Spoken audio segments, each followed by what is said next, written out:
Welcome to another episode of the Racing Room. We have lost Ronan Groom as your regular host. He is in Spain. It's AK taking over for the week and contributing to a few stories as usual. I'm the fourth host of the podcast. We've lost Hugh Cahill, we've lost George Elliott, we've lost Ronan Groom. We're really scraping the barrel this week. The usual guests joining me, Tony Calvin, Harry Stewart-Moore. How are we, lads? I'm struggling with man flu. Looking forward to this one. I'll soldier on. You're ill, are you, Tony? Yeah. I am. I'm genuinely ill, yes. If I had a proper job, I'd phone in sick, but I haven't. You're so crucial. You have to keep on trucking. It's Monday, the 1st of September, lads, and it's the start date of new BHA chairman, Lord Allen. It's also the start date of the new Graham board chairman, Sir Philip Davies, as well. So what do we think of those appointments, lads? Are we all behind them in the early days? Yeah, absolutely. Yeah, it explains why Lord Allen wasn't able to stand in as podcast presenter today, I suppose. But yeah, I think very much behind both of them, and best of British luck to both of them, frankly. It's been forgotten in all this that Lord Allen's only one day a week, isn't he? Yes, yeah. And he's might not even technically be his start date if he's one day a week. No, that's true. Could be Friday. Every so day he's lying to you, Harry. He could have done the podcast. Yeah, could have done. Yeah, but, I didn't ask him. So I don't know. Well, I think everyone wishes him all the best luck in the world, but I think by all common consent, he's starting the job with one hand, if not two, tied behind his back, because the racecourses haven't relented control of the fixture list in all the toing and froing for the last 3 months. So I think he'll need all the good fortune going to turn it around. That's for sure. Well, he has started, of course, which is that's quite a major coup in circumstances. Normally, you accept a job. Generally speaking, you do start it, but that was no guarantee in this situation. When was he supposed to start? In June or something? Was it May or June? Wasn't it? I think, yeah. And this was all about whether he would. The delay was about whether he got the concessions he wanted on the board. And I think probably this is the beginning of a potentially quite turbulent, maybe even productive period for British racing. I think it's being met with a mixture of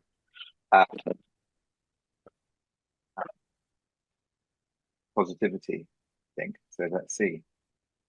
Very good, very good. I think both horse racing and greyhound racing. I think the solution. I think the problems are going to be around the fixture list not being in their control, and I think one of the solutions is going to be for both is going to be hands out. Let's get some more money off bookmakers. So let's see how all that pans out. You are on that. I will hand over in the regular format of the pod. I'm going to hand over and take a breather now for a 5-minute racing review from Mr. Calvin. Yeah, we'll probably get 5 minutes out of this. Let me just get the start time down. I think it's more off the track than on the track this week. One of the more low-key weeks. Quite underwhelming on the track in the UK and Ireland, but I should name check Ray Dawson. He had a double on the variant pair, Lady of Spain and Sadat at Sandown. He was coming back after a broken wrist. I think he turned that around in 5 weeks when the normal recovery time is 3 months, but that's jockeys for you. The only other racing of note in the UK was a bunch finish in the Solario Stakes, won by the punted A Bit of Spirit. That was the Sandown action.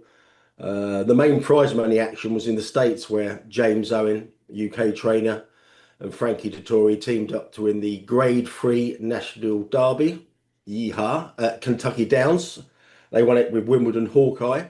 The main story here is the horse won an enormous 888 grand win pot, which just for a Grade 3, which just shows what courses are up against here when we talk about the prize money debate. And like I said, King George going to 2 million. I mean, to put it into context, Ombudsman won 748 grand for winning the Juddmonte. So that's more money in Dettori's coffers, needed coffers. And he also had a 4-timer on Sunday, according to Nick Luck. I read on Twitter this morning.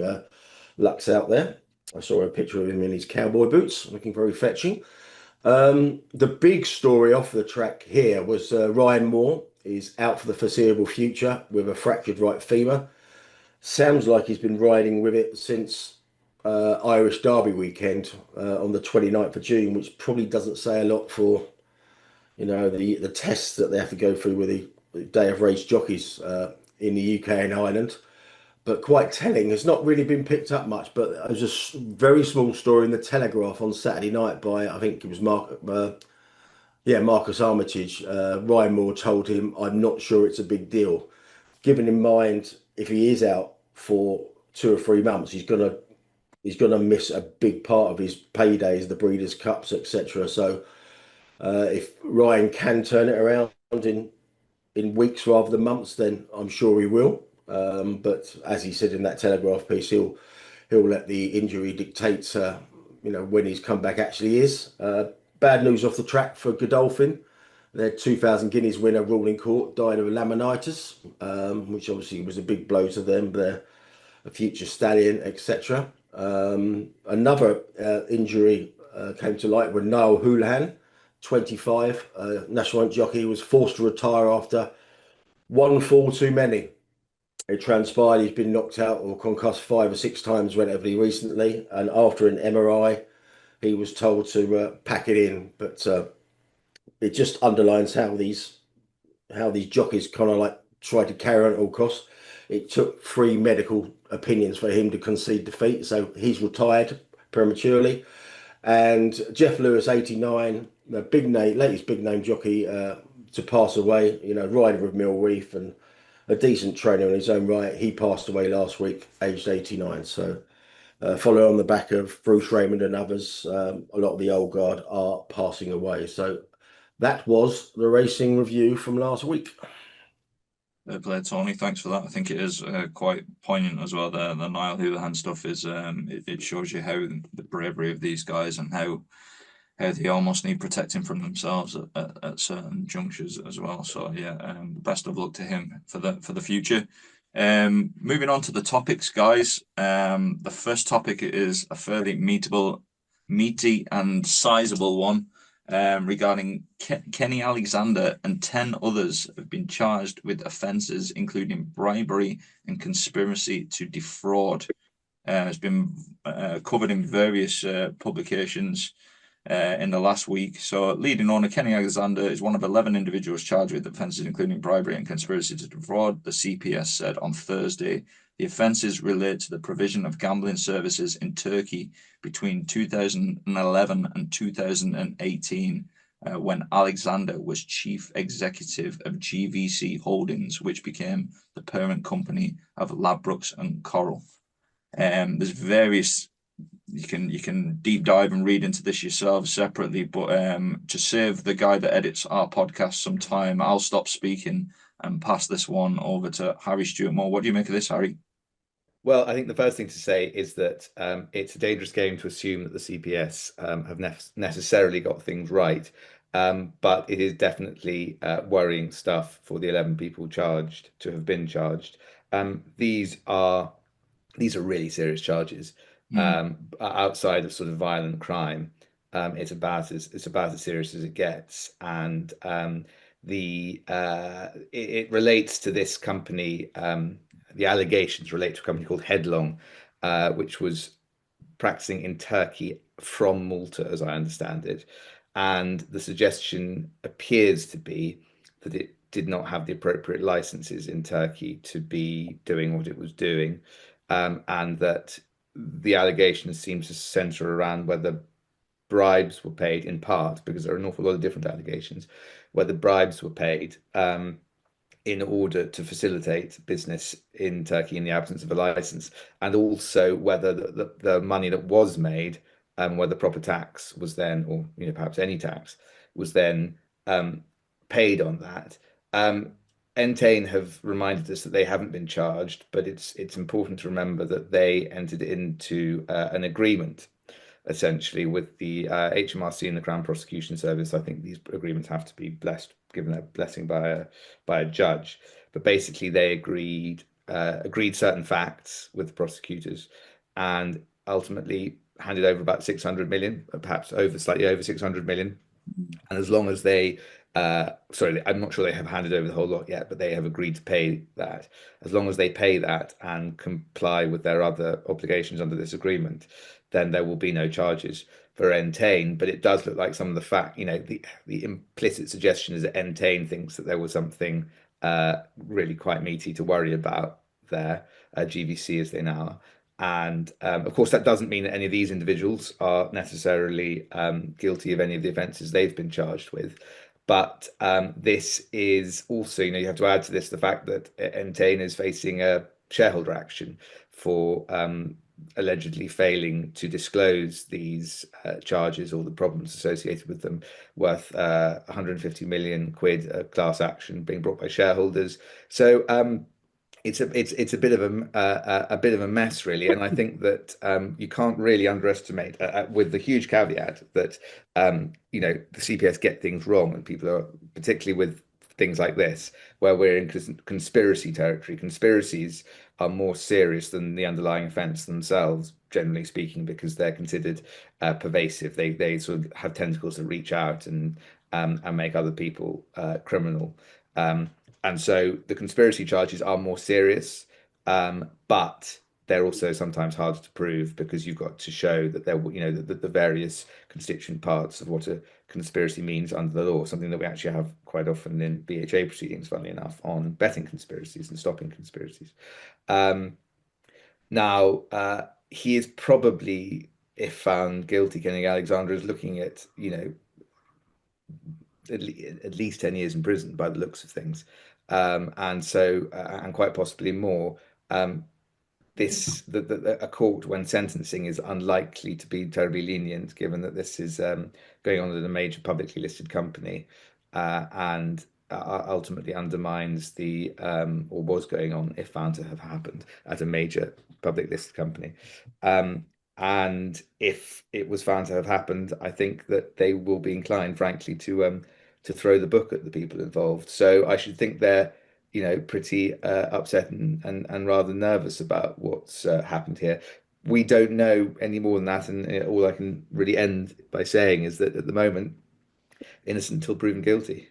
Absolutely. Very, very serious, I'd say, for all involved, like you say. Is there any precedent of just generalizing of any CEOs of FTSE 100, 500 companies where they've received large prison sentences? I can't think of anything off the top of my head. Not off the top of my head. I'm sure there have been scandals. Yeah. But I can't admit, the ones that immediately spring to you are the American style ones. But I can't think of one off the top of my head. We've got things like the emissions scam. I'm not sure that really counts. No, I can't think of one off the top of my head. Yeah, it's and from memory as well, wasn't Kenny Alexander taking the Gambling Commission to court recently enough over some disclosure around 888 or something like that? And you wouldn't be surprised if that there was something about that. disappears. You're right. That rings a distant bell. I can't remember what it was, but no, his lawyers will be busy by the sounds of things. Yeah, wasn't that for a minuscule amount of money? Something like 50 grand from memory. It was a very odd one, that. Yeah, it was a sort of principle thing, if I remember rightly, wasn't it? Right, That he'd been annoyed by something. But look, this has been rumbling on for some time, and it's not particularly good timing from the point of view of the industry's reputation going into this budget. I agree with that. It's not the greatest story to be floating around the place, frankly, in the background. Rob Davies of the Guardian was happy to write in glee about the topic anyway. So yeah, I've not seen it. Yes, I can imagine the direction that was leading. It's the story that won't go away for Entain at the moment anyway. But we move on to our second topic, the Financial Times covering Kia Joorabchian, with a slightly different follow-up take from the Racing Post, as noted by Tony. The guts of the story is Apollo Global Management has lent millions of pounds secured against assets, including racehorses and stables, to a company owned by football super agent Kia Joorabchian, as the private capital group continue its push into European sport. The things that stood out to me in this article, I'm sure people have seen it this week, They've extended £40 million sterling to Joorabchian's Sports Invest Holdings, charging an interest rate of 10.25%. 10.25% that corporate filings show. I think some of these crowds, there's a firm in Australia that tends to lend money to football teams as well, against future income. It seems to be in a similar vein. I think Nottingham Forest whose owner Joorabchian seems to have ties to, have availed of those services in regards to football as well of late. I never like stuff like this just off the top of my head, where depreciating assets with high interest rates is never the business opportunity that I'm too keen to get involved in. But does anyone have any opinions on this stuff? Yeah. Sorry, no, you go, Anthony. Anthony. No, you go. No, I've it gone was on long just enough. obviously it sounds like in the Financial Times story, it sounded like a loan with interest to Kia Joorabchian. Hmm. And in the Racing Post, they positioned it. Kia Joorabchian has confirmed one of the largest equity firms is an investor in his ammo racing operation. Now they are two very different takes from my. Investors don't tend to charge interest. Yeah, so I'm not sure what actually kind of like happened there. I mean, technically, debt is an investment, but as you say, it's just not the way that people tend to talk about it. This does look like a loan with it's also secured against assets. So again, it's not an investment in equity by the looks of things. It could be very complex structure, and it could be a sort of part debt, part equity investment, but they certainly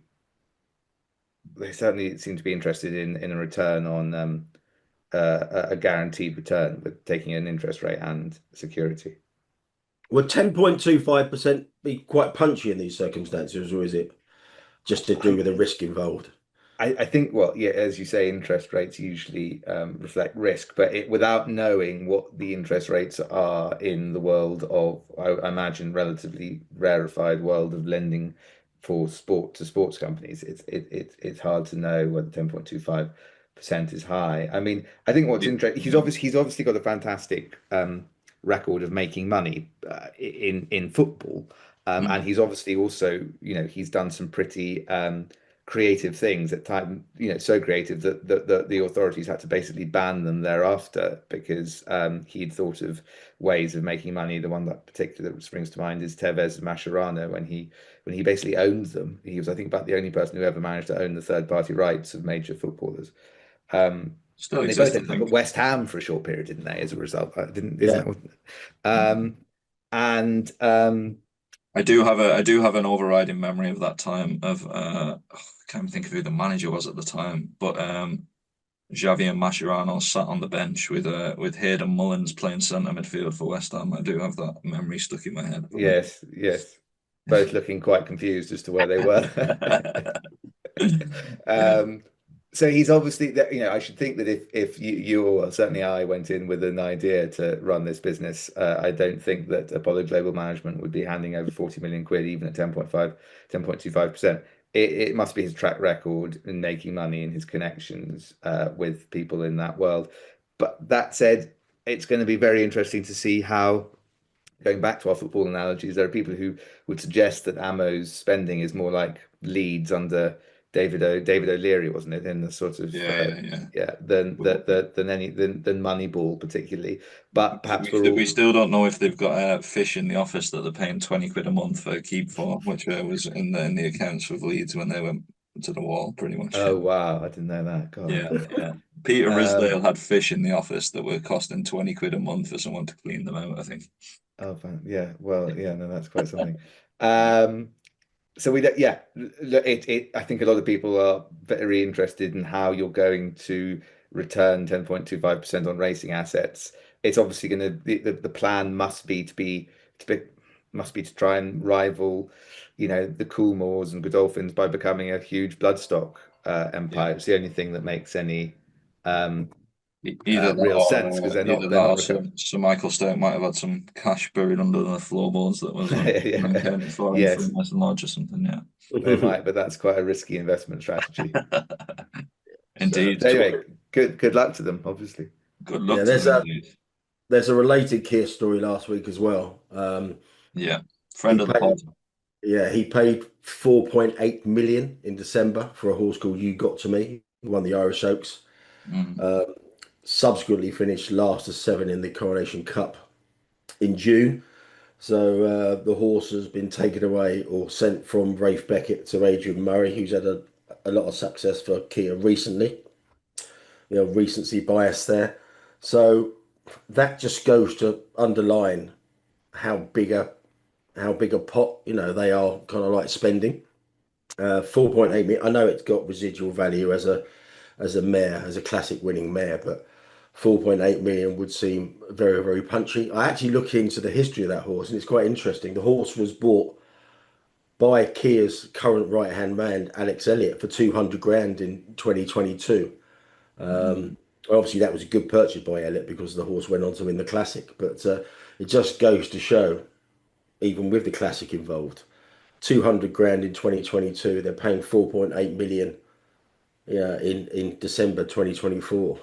I mean, they are paying top dollar, for their purchases, and a lot of these sales purchases, they're going up against the aforementioned Coolmore, and if Coolmore are pulling out, if they think the value's been hit, and Joorabchian's going above that, I think I think they're up against it as from a long-term project. But again, Mm. history will be the judge of that. And Yeah. not many people who would be able to secure this kind of funding in racing, though, are there? I mean, Definitely not, no. that's one way of looking at it. Is it's a lot of money coming in from an investment investment fund into the sport that would not be available to the sport if it wasn't for Ammo bringing it in. Yeah, you Yeah. suspect his football side of it might be Yeah, big time. involved in it. It wouldn't be just purely on Yeah, not giving him money on the basis of his horse racing alone. I wouldn't have yeah. thought. Javier Mascherano is looking very nervous. Mm. They are the only people, the only person in this whole story who I want shares in is Alex Elliott. But we move on. I actually just found it when I was researching him. Actually, he was the agent of the year in 2024, Oh yeah, I which remember that. which presumably is the Yeah, ability to stick your hand up yeah, yeah, a yeah, lot of times for a lot of money. But yeah, yeah, yeah, yeah. no, Elliot did well with You Got to Me. It has to be said. Good luck to them all. Anyway, our next topic is Thurles Racecourse. A track that in the last couple of months I'm slightly annoyed at myself that I didn't bid small amounts of money for some pitches there. But anyway, local TD Michael Lowry has welcomed the news that Thurles Racecourse is to remain open for the forthcoming season and has encouraged HRI to table a proposal that would be respectful and fair to owners, the Maloney family, and secure the track's long-term future. HRI and Thurles Race Company issued a joint statement revealing that a temporary reprieve until March 26 would be given to the track, with operational responsibility passing to HRI, allowing the season's 11 scheduled meetings to take place. This is an interesting one. Typical Ireland, I suppose. The TD gets involved and tries to secure the locals some money, gets the track to stay open. I see Willie Mullins doing his bit for public relations by saying the track has never looked so good. I find that hard to believe, but there we go. It seems that everyone is invested in keeping Thurles Racecourse going. It just won't be with the Maloney family at the helm. Any takes on this, gents? Just reading between the lines. I mean, obviously they've given a stay of execution on the 11 fixtures for the next current season, but the problem with the track is it sounds like the facilities need massive upgrading. It needs a watering system, and watering systems don't come cheap. I mean, we've got some courses in the UK where they just don't have them, and like Bath, etc. And I've never been to the track, but if the facilities are said to need quite dramatic upgrading, the HRI, if they are going to be holding the purse strings here. They're going to need to spend a lot of money, and whether it's a long-term viable project with HRI, just funding it, I'm not so sure. But yeah, as with all these things, everyone just talks a good game in the short term. Whether or not anybody's willing to buy and invest into the track, we shall see. I imagine it will need a new owner, and if it does need a hell of a lot of money just spent in the initial stages to actually get it up and running, it's going to be difficult, isn't it? Indeed, indeed. See what happens there. I obviously don't want to lose tracks, but I am of the opinion that they should be economically viable as well. So we'll see what happens there.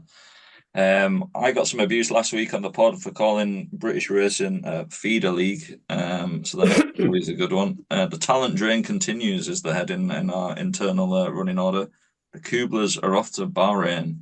Dan and Claire Kubler have announced plans to embark on a new challenge in Bahrain and change for one attempt names and other members of the royal family. The husband and wife partnership, who've been training under a joint license in Lambo for 5 years, have been offered a remarkable opportunity to train in the Middle East, a move which will see their operation in Britain scaled back. I think the Kublers are probably a team of late who have obviously been making waves quietly for small money. I think is Andaleep one of the horses. I have that horse in my head of just a horse they improved and got a load of wins out of. I think that was the name of the horse. Yeah. It's not just the horses from a talent perspective that are off. It's the 1 week it's the jockeys, now it's the trainers. It's here. I mean, Dan and Claire Kluber, they've made a quite a name for themselves. They have a very scientific data approach to training racehorses. You wouldn't say their stats are off the scale good. I mean, I think they operate at a 5-year average of 14%, a yearly average this year of 13%. But clearly, they're dealing with a lesser class of horse, so that kind of strike rate is very decent. Whenever you see him interviewed on the likes of Luck on Sunday, etc., he, as an operation, they punch above their weight, and they've clearly caught the eye of the Bahraini royal family. I think he's going to be training for Sheikh Issa bin Salman Al Khalifa, another member of the royal family there, and presumably, it's an opportunity you couldn't turn down. I mean, whether or not you'd willingly go to Bahrain without the money attached. I did have a look at Amnesty International this I was morning. going to say, It's Bahrain Bahrain wouldn't be high up there on the list of places you want to go to and have one drink too many and say the wrong person to the wrong thing to the wrong person in certain public areas. But no, it's like I said. Presumably they're being salaried. Presumably it's kind of like a short-term, life-changing amount of money. So fair play to them. Like Daniel, I've only basically when they're interviewed, it is the two of them. So they seem very, very switched on. So all good luck to them. And again, the Bahraini royal family, they're making waves, domestically as well. They've just set up a syndicate over here, an ownership vehicle called Victorious Racing. It's got 60 it's other members of the Bahraini royal family. And by memory, I think there might be some Bahraini royal family on the board of the Jockey Club. That's from 2 or 3 years back. So they're clearly kind of like, being very serious about investing into the country, and which is obviously very welcome. They're talking about having 60 horses under the banner of Victorious Racing. And they've had some good success in the past, and they've got some decent horses up and coming. But presumably they'll be very active at the sale. So another big foreign outfit on these shores, and probably welcome from that respect. I'm not sure who's going to be getting all their horses, but I think they've got horses with Varian, and they've had past classic success with Varian with Ledger winner Elder off. So maybe Varian is going to be the main beneficiary, but it's to be decided. indeed, Cash remains undefeated as king. Next story we have is Chester Racecourse. So Chester Racecourse Company has cited industry leadership as one of the factors behind a fall in profits when publishing its latest annual accounts. A sentence that nearly made me spit into my coffee when I heard it, and the fact that they appointed Julie Harrington to the board. The group, which operates Chester, Bangor, and Musselburgh racecourses, reported an adjusted profit before tax of £1 million in 2024, down by 0.8 million on the previous year. Quite the drop.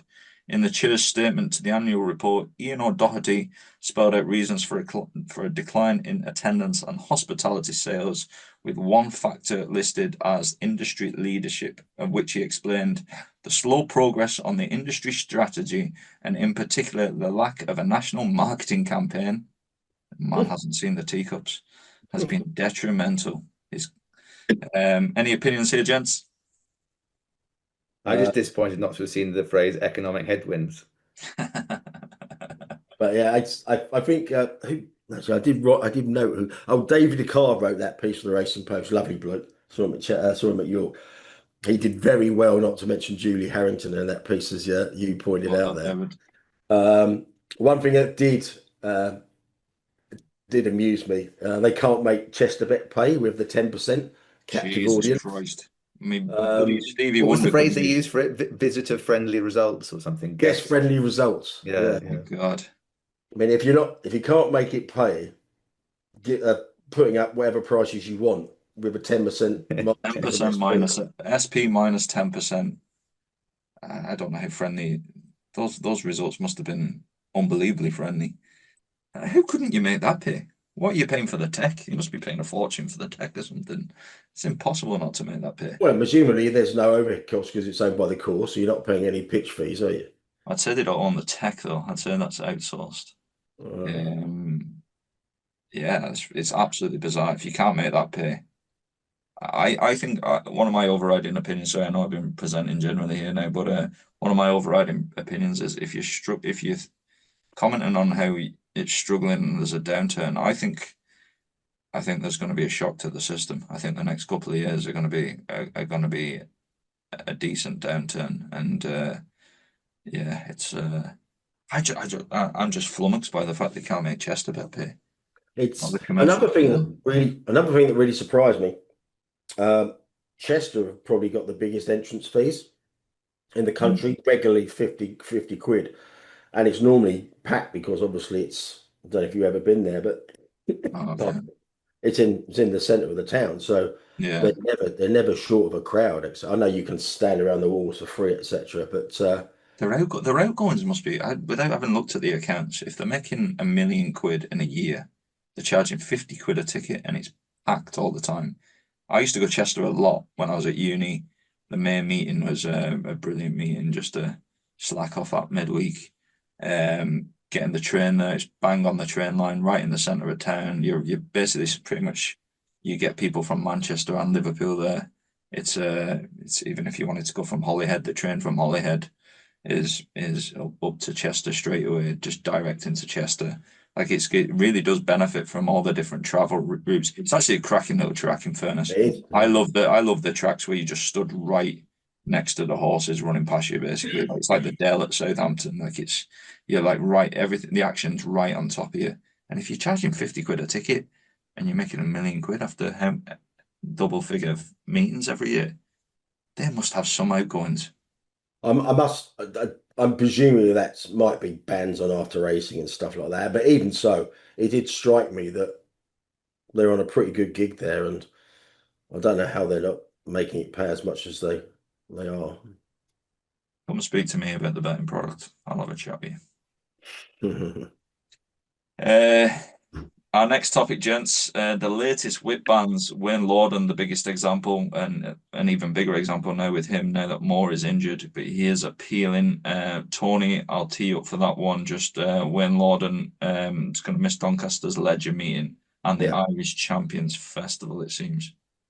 Yeah, the ban goes from September the 9th to the 18th. Apparently he is appealing, whether or not there's any merit in that, but he got 10 days for 3 different offences on the same horse when Precise went at Goodwood on August the 25th.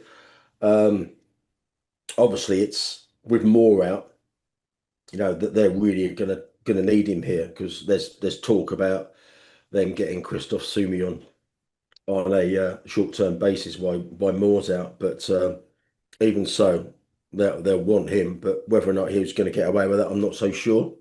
I'm not sure when that appeal is going to be heard, but it will need to be pretty damn quick. What really struck me, just looking into the other jockeys that got banned at the same time, is just how many there are and how many were for winning rides. It just when the whip bans came in, they were meant to be a deterrent for win at all costs. Mm. And just running through them now, Zach Wheatley got 8 days for winning the Gym Crack on Lifespan. John Egan got 4 days on the York winner, Asgar's captain. Danny Tudhope got 3 days for the Gultress winner, Charlotte's Web. All winners there. So that's pretty damning. Sean Levy got 2 days for a Stallion, and this is the one that really kind of like sprung up. And in these, Harry will probably just be able to put me on the better path here, but jockeys in these situations when they get Kevin Stott's been referred to the judicial panel for whip use for the fourth time in 6 months on non-fault runner-up Ain't Nobody. Again, massive Group 1 race on the runner-up. If that's his fourth whip offence in the last 6 months and they're taking him to a review, that normally ends in a month or so ban, and it normally ends with having to go back to whip school with Richard Perham at the BHA or whatever. But I think Kevin Scott will be crossing his fingers. They're lenient with him, and he's got a good lawyer in there in with him. So I don't know if you want to ring Kevin Scott up and Stott up, Harry, and offer your services because, like I said, if they get referred to that judicial panel, it's normally a long holiday.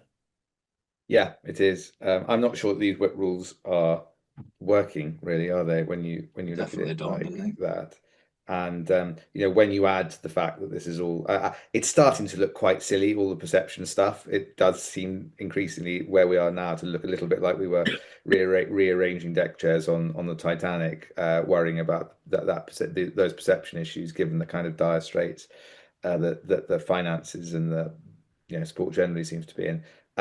It's a distraction, and it just seems to me to be feeding a narrative that whips are misused in racing because of all the bans that are being handed out, but yet no one really cares because it doesn't hurt. So I mean, the whole thing is just utterly bizarre, really. Sounds But like there we go. fines in the gambling industry. Yeah. Yeah, It's, yeah. Loads of bans for winning rides, barely any bans for losing rides. What a bizarre sport we are. Mm. It just seems to be something definitely off anyway. Um, Moving on to the next story, just the Times story about Dan Carden. Labour MP Dan Carden has failed to report the source or scale of private money behind a lobbying effort to protect horse racing from paying more tax before the budget. Dan Carden did not disclose that an offshore firm belonging to the billionaire Reuben brothers and companies funded by the horse racing and gambling industries had financed the group he fronted. He is chairman and lead officer of the all-party parliamentary group for racing and bloodstock, composed of MPs with an interest in the sector. Nick Timothy, his Conservative co-chairman, and the Tory peer, Dido Harding are other prominent members. Some of my favourite names in the industry popping up in those sentences. Any opinions there, guys? Yeah, the article seemed to be fleshed out quite a substantial amount. Um, I think if Dan Carden was asked, I'm not sure if he was in the piece, he'll just say it was an admin oversight, as they yes, I tend think to that be is in what these he said. I think circumstances. he said that. Yeah. And I think there's probably some kind of like merit in that because I think there's no secret who funds these groups in Parliament.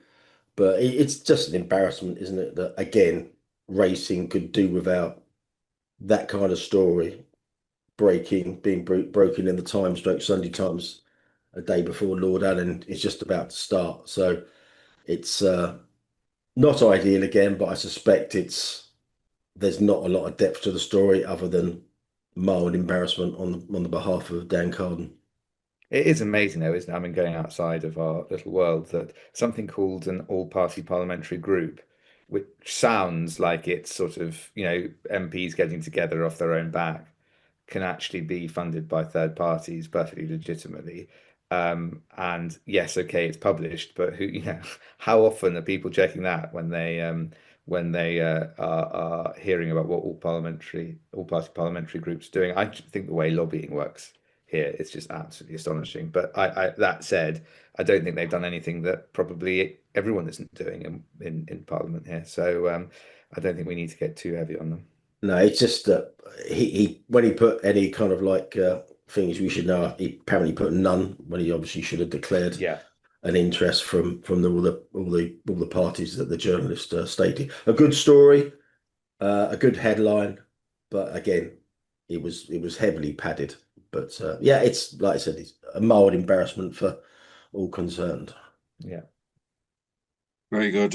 We said we'd give a cursory mention to a story that appeared in the Phoenix in Ireland regarding Syndicates Racing and Jack Cantillon and a few things around just I think it was tax payments that were just slightly delayed or something like that. Our understanding is that they have been settled and it was just an admin error, and I think the original story might have disappeared as well. So it was kind of I don't know much about the Phoenix, but they tend to they like to quote icy on Twitter, so the barrel might often be being scraped there, I'd say, for interesting content. But it appears they've might have stumbled across a non-story there, so we'll leave that as it is. Have you ever heard of that herd that was referenced in that story? That a company that seems to have gone belly up. Have you heard of that before? HERD, no? Have I heard of the herd? I haven't. I'd only heard of the herd when it mentioned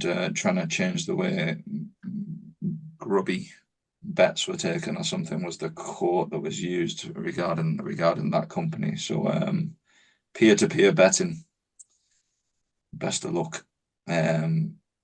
Wouldn't be for me. You won't be so highbrow when you're asked to take over Chesterbet at 9% AK. Oh yeah, Jesus, yeah. What would you actually go to Chesterbet minus whatever to actually take over that form of betting on course? I think it's just incredible. Genuinely now, I think it's incredible that you can literally own the track. You can put yourself in all the prime positions, and you think that what one of the ways to maximize revenue is to absolutely jack up margin when you can dominate the track. I'd go the other way. And I'd have some bigger play outside of the race day experience as well. But I think it's just typical of just short-sightedness. Just generally is just try and get as much money out of people on the day, and I don't think that serves horse racing well long term. Be interesting to see what Bangor Bet do, because I think they operate a similar scheme at Bangor. Same company, isn't it? I think they are actually the same company. Manchester Race Company might encompass Bangor, I think, but it's the same ownership, I think, anyway. But yeah, I just don't get why you would. Yeah, I would do it totally different, and instead of jacking the margin, I suppose. There's a tweet from Samantha Martin. I didn't particularly follow that, but it's on the running order. Does somebody want to give me a synopsis of that? Yeah, just get me called it up and I'll read out Samantha's tweet. I just thought it was very interesting. Got some Cheltenham prices, isn't it? Yeah, let me just call it up. I've just got it here. Here we go. Samantha Martin, obviously, she's an Oxford student, young girl, writes in the Times, loves horse racing, loves Cheltenham, but she put this tweet out, and I'll just read it out. And like I said, it got some really interesting response. One in particular, she said, "When I wrote for the Times at the 2024 Cheltenham Festival about the poor racegoer experience, tickets were £100 on days 1 to 3 and £117 day 4 on the gate. Astounded to just find out that 2 years later, presumably that's 1 year later, should be 1 year later, that's now £126, £149. It's only £100, £117 it booked before December the 4th. So that she's talking about 2026, isn't she? There. Yeah. So that's sorry. So that would have sparked a load of kind of like debate about, the normal kind of like prices and stuff like that. But there was one response from a guy called Sean Kelsey, which I must admit I had never thought about before. What market? And he said, I don't know whether there's any merit in this, and you are damned if you do and damned if you don't. Sean Kelsey said, what marketing genius thought it was a good idea to have 5 sets of prices depending on the date you buy a ticket? Touts must love the guaranteed 50% return on their money by selling at face value on the day, by presumably getting in straight away at bulk when they first go on sale, the March straight after the festival. So I just thought that was interesting. It's just something that's never kind of occurred to me before, that the touts go straight in when the tickets are first up, and then they hang on to them and then just knock them out at 100% profit near the off. I suppose I didn't even comprehend touts still existed on UK horse racing. To be honest with you, I didn't think that. I didn't think that was. York was covered in them the other day. Was it? Yeah, there was a couple Yeah. outside actually thinking about it. Yeah. They were the first people to meet you off the bus. Yeah. So obviously someone's making a few quid. Yeah, I think it's bizarre. 5 different prices exactly. I can understand why they need to get some amount of pre-sales in from a staffing perspective. I think a lot of it's probably linked to casual staff and knowing how many bars to open and things like that at some tracks, and having some kind of control or understanding of, like, I think if you didn't have any pre-sales and you were coming up to a weekend where it's absolutely pissing it down, I can imagine that's it would make sense to stagger ticket prices of somewhat. But yeah, I don't know the detail of that, but 5 lots seems. Yeah, but don't get me wrong. I mean, I think Cheltenham's doing the right thing by trying to get interest in early. Immediately, I think they go for sale immediately after the festival for the following year. But and presumably they have checks and balances there to to stop someone coming in and trying to bulk buy tickets for the following festival. With a clear view to knocking them out via touts on the day or on the days leading up to it. Guys, we're under an hour so far. You just need a competent host to keep this podcast under an hour, just to keep it moving. Do you know what I mean? We're on to the questions section. We have about 6 or 7 questions. Andre Jordan is the first guy. Horses withdrawn from the 5 o'clock at Chester yesterday, drawn 7, 9, 10, 11, 12, 14, and 16.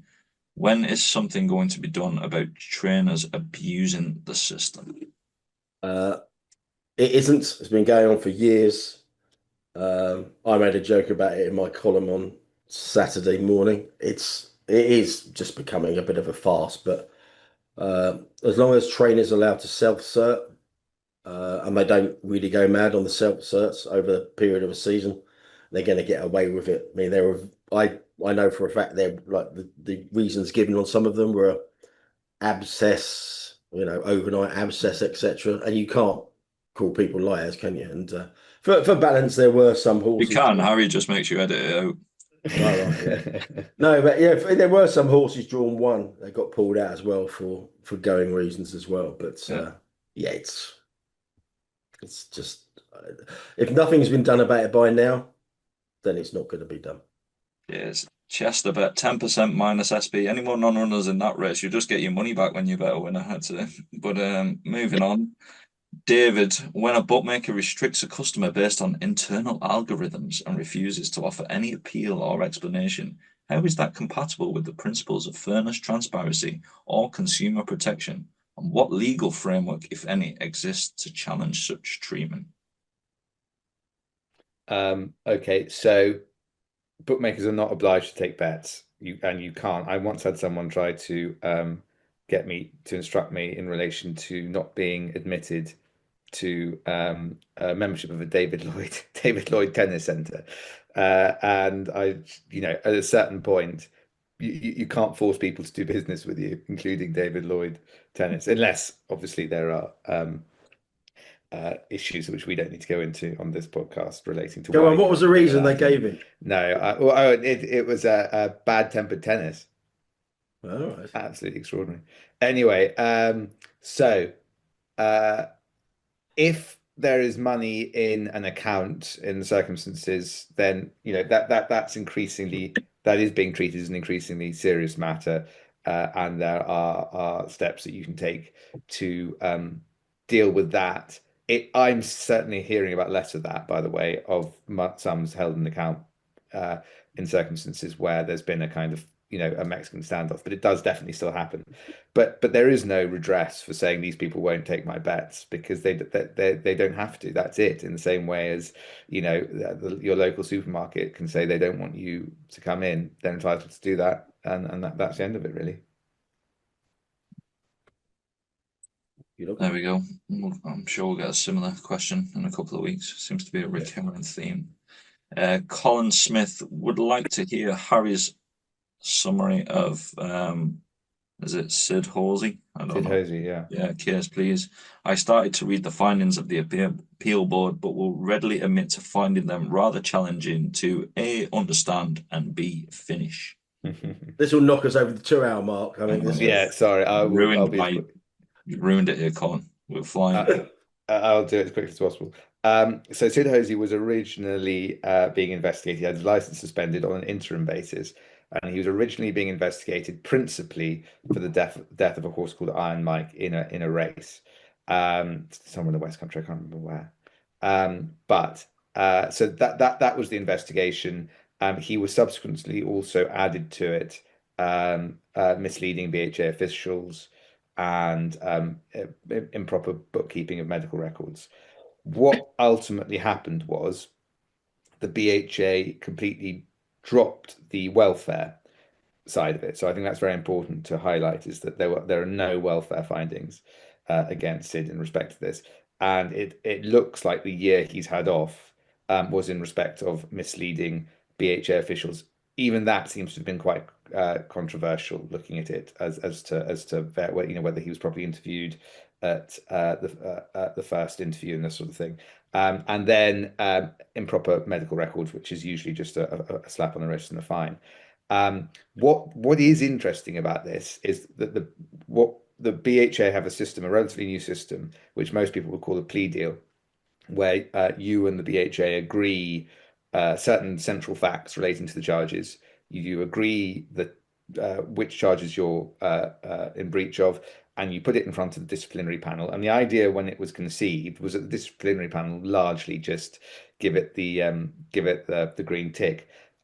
However, that doesn't always happen, and I think that one thing that's been very frustrating for participants since this started is that you can quite often, in fact, more often than not, you are expected to still go to a hearing in connection with an agreement, and the panel can kind of investigate any element of the agreement or any element of the proceedings to decide if it's going to green light it. Now, what one would have thought is that the whole point of the fast track process was to keep costs down and to keep everyone from being tied up with dealing with these investigations for long periods of time. And I think sometimes the disciplinary panel has been too quick to pull people in and go through the nitty gritty. And what happened on this occasion was that they just point blank refused to give their blessing to an agreement which the BHA had agreed. The BHA and Sid Hosey's team had said these are broadly the agreed facts. This is the penalty that we say is appropriate, green lighted. And they seem to have gone through it with a fine-tooth comb and found all sorts of problems with it, including on why they hadn't been told, why they didn't have full explanations on various parts of the BHA's case. And the BHA was sort of saying, well, don't worry about that. We've looked into it, it's fine. And the panel was saying, well, no, we think we need to understand everything, basically. This is a really helpful judgment, this appeal judgment, because it basically says, no, you don't, to disciplinary panels. It says that in these circumstances, the BHA know their stuff. If they say it's an appropriate penalty in circumstances where everyone is broadly in agreement, then that's good enough. And it's only when you're confronted with a decision that is so unreasonable that no reasonable panel could have come up with it, what we call reasonable in the law, which is a very high barrier. It's only in those circumstances that you need really to stick your beak in. And I think that that's a hugely helpful thing for racing, because it was wasteful. It definitely, the way things were carrying on, where you'd have hearings, you thought, over small things, you'd have an agreement with the BHA and there'd still be an hour hearing over it. And you just think, what on earth is the point? Everyone's in agreement, and you've got the three-man panel sitting there. So, and I think it also encourages them to hit the hearing on the papers as well. So, i.e., not to have hearings. So, I think it's actually, while it is a very complex and rather dry matter, it's a really good judgment, a really well reasoned judgment, and really helpful, because I think that it actually ought to save racing quite a bit of money as well, because I think it should cut down on the amount of toing and froing over unnecessary hearings when people have already agreed what the outcome should be. Very good. Next question is from Alex. It's a very broad question, but is the sport too big to fail in the UK? By that I mean money is flashed around the sport like Kia spending massive amounts, but feels inevitable that it will fail. So is the sport safe from failing? 10 years ago, I would say yes, but now, question mark. Tony? Yeah, I think it is too big to fail. But the problem will be if big players start to pull out. I mean, for example, if and when Sheikh Mohammed dies, that's going to be massive. Well, I think that's a fairness. That's a when question, not an if, isn't it? Yeah. Sorry. Yes. You never know these days. No, you don't. You don't know what cryogenics. Yeah, exactly. Yeah. Body doubles. I don't know what the position is on reincarnation, but I'm not going to go there. But oh yeah, no, let's not go down that route. Yeah, I mean that's going to be enormous for Newmarket when he passes away, and whether or not his family going to take up the reins. We're going to lose some big players down the line, as we always have done. But the likes of Juddmonte have survived the death of Prince Khalid Abdullah. So yeah, I think it's too big to fail. But it kind of depends what you mean, doesn't it? What will it look like? And I think the one thing that could definitely kill it as well is not being able to get a bet on. I mean, if you can't get a bet on this game is completely done. If I couldn't physically get a bet on in my own name, and obviously that's quite precarious at the moment anyway, I would probably walk away from the sport, because what's the point if I can't get a bet on without an incredible amount of hassle? I would probably just walk away. Yeah. I think that's the biggest existential threat. It's totally true. I agree with all that. It's too big. Never mind to fail. It needs pruning, but we won't go there either. Cutting comment, a commentator on Twitter. Are bookmakers like 888 and Paddy Power sharing information for commercial reasons rather than the reasons for gambling harm? The account clause restricted by Paddy Power. Less than 24 hours later, an account not used for 14 months is closed by 888. I have some broad opinions on this, to be honest with you, without knowing the specifics of that. And one of my first part of the answer to that would be: do they speak? Probably very occasionally. Do they speak with granularity about accounts that have won or lost a couple of grand? Never. I think a lot of this is just a perception thing. I think it's a good example I give is maybe like the birthday paradox. Stick 23 people in a room. How many have got the same birthday? 50.7% of people have got the same birthday. It sounds counterintuitive. I think when you extend that paradox to 70 or 80 people or something, it becomes pretty much 100% people have got the same birthday. I think it's similar to this situation. I think if you've got two companies with different ownership that have probably got 4 million people in each database, I think the chances of you of that situation occurring are unbelievably high, to be honest with you. So I think it's I think I wouldn't ever go as far as saying nobody ever speaks about anything, because I don't believe that to be the case. But do people speak about individual accounts between? It's just absolutely not. It just doesn't happen, in my opinion. I've certainly no evidence it happens. So I think your point about perception is good, because I think that what people are, what causes this kind of thinking is the blurring of lines between regulatory obligations and the way they're sometimes have historically and arguably still are sometimes used by operators to kind of swing it over into more commercial areas. But that's a long way from wholesale collusion between bookmakers over handing over sensitive information. It's just it just underlines how badly bookmakers are in punters' eyes, that they're itching to think the worst of them at any given time. And I think, well, we all know we've plenty of merit on occasions, but yeah, it's just instructive of anything that marginal. It's the bookmaker's fault, and I don't trust them.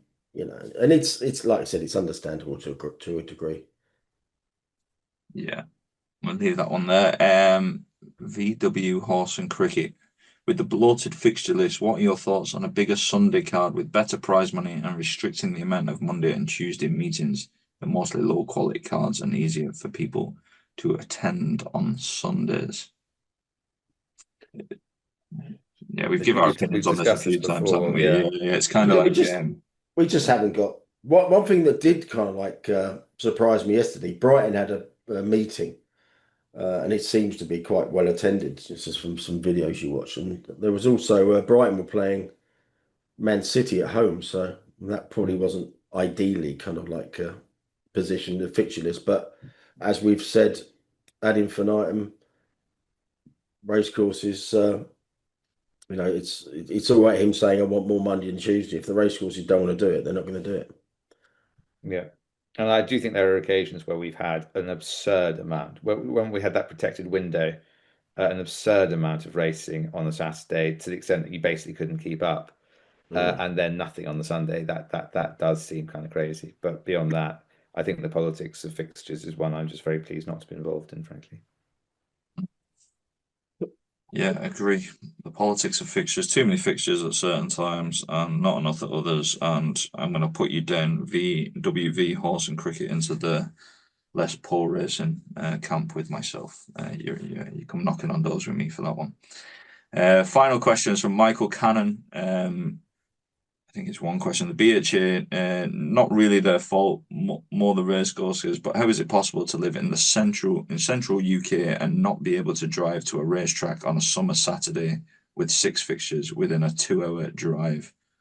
That's his first point. Sorry, and then the second point is there was a gamble at Brighton on Sunday. I have no issue with the punt. I didn't back it or lay it, but to have no stewards report is just a terrible optics. Begs the question: why do we even have race day stewards? So as too often they fail to see the glaringly obvious, or if they do make a decision, they are regularly overturned at a later date.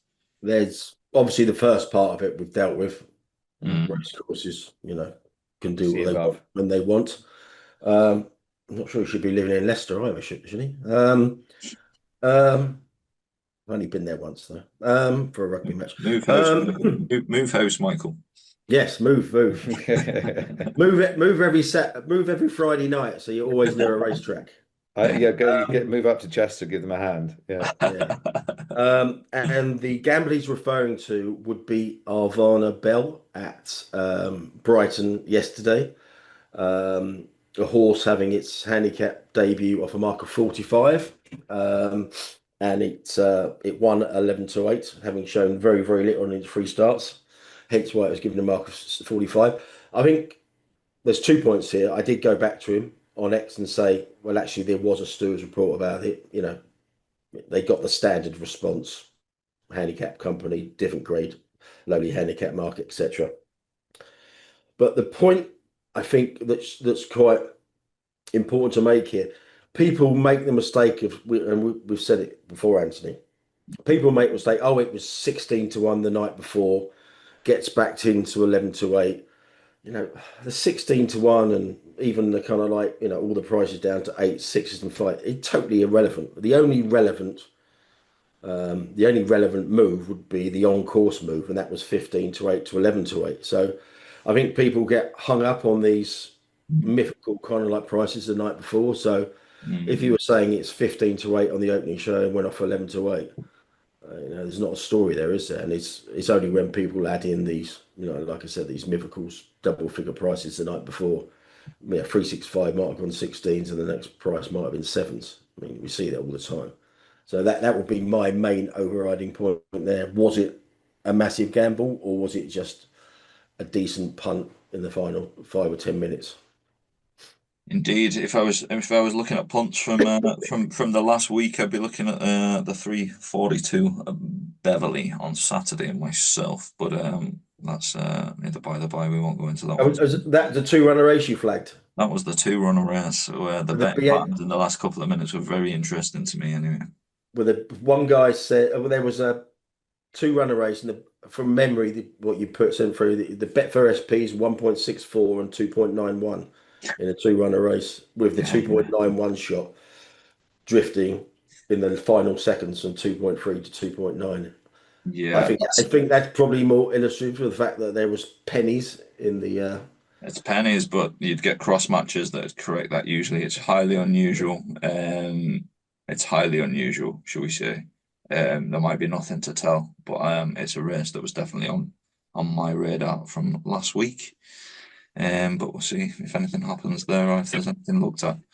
That's it for the racing room this week. It was me hosting. I'll maybe be back next week, depending on the abuse received in the YouTube comments. So please be honest and forthright, and I can read them to my kids as a bedtime story. That's it from the racing room. We'll be back next week.